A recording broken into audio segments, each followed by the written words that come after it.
Well, let's take a look at the significance of all of this with Dr. Laura Ellen Smith, presidential historian. Thanks for being with me today. So, how important is it, Dr. Laura, for a former president to endorse a presidential candidate, particularly in the US? Oh, it's huge. I mean, everyone was waiting for this endorsement in particular. The Obamas are rock stars of the Democratic Party, and their endorsement really represents the clinching of Kamala as the presumptive nominee of the party and the coming together. They were a little bit hesitant at first. They didn't want to, put any weight on the idea of someone else maybe coming in and ensuring that there was a clear process leading up to the convention. But now that they've come in, we can really see the coming together of the party.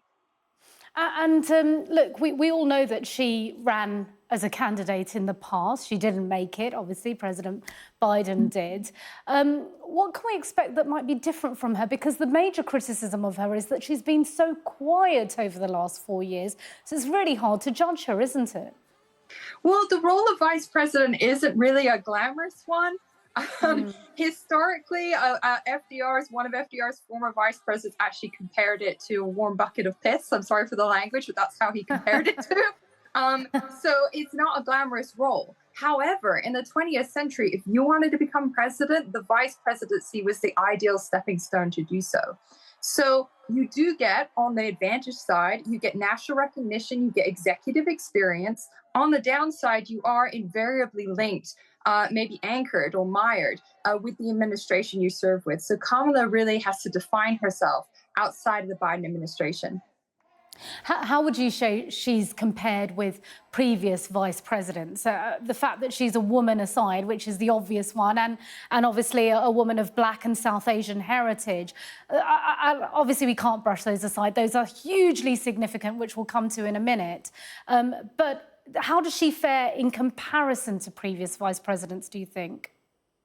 Well, the interesting thing is that the Biden administration gave her the task of dealing with immigration, which is no small task. This was something that demonstrated the respect and the encouragement and the belief that she was up to the task. Now, this is going to make her a subject of scrutiny for the Trump administration for sure.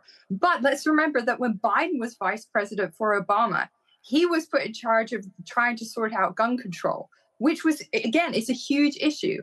And again, for the Democrats, it's, well, what did you do? But there's an understanding that, oh, well, Biden, we voted for him because he was the front runner and because, what could he have done on this issue that is so mired in hyperpartisanship?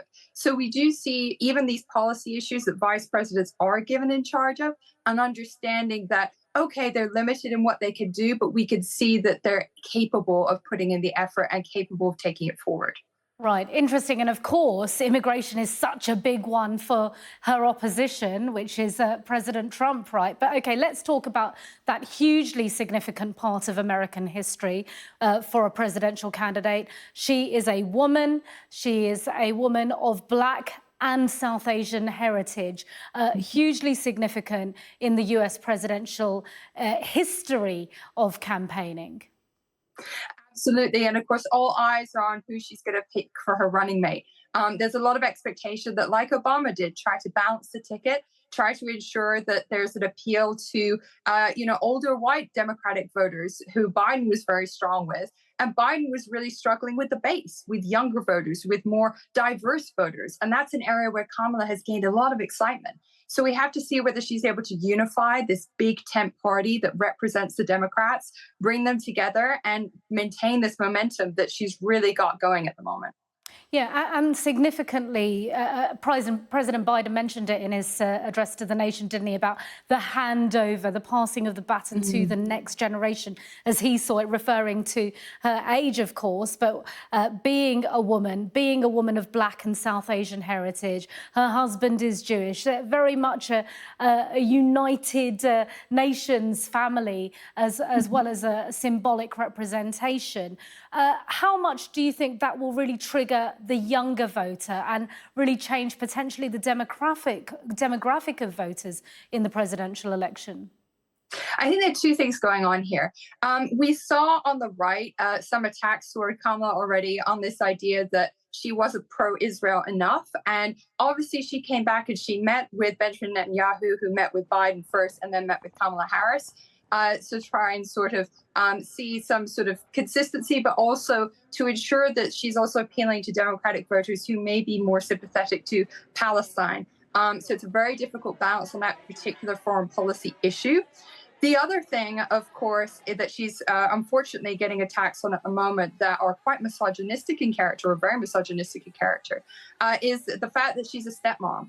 And we see J.D. Vance's older comments, I believe for 2021 in particular, being raised, calling out childless cat ladies, very offensive language, suggesting that women who don't have children, forget men who don't have children, women who don't have children, according to J.D. Vance, don't have a vested interest in the future and therefore shouldn't have a prime position in politics. So we see a lot of pushback over these misogynistic attacks that unfortunately are something that could have been predicted. Now that we've seen 2016, we see again this comeback of misogynistic and unfortunately racial attacks as well.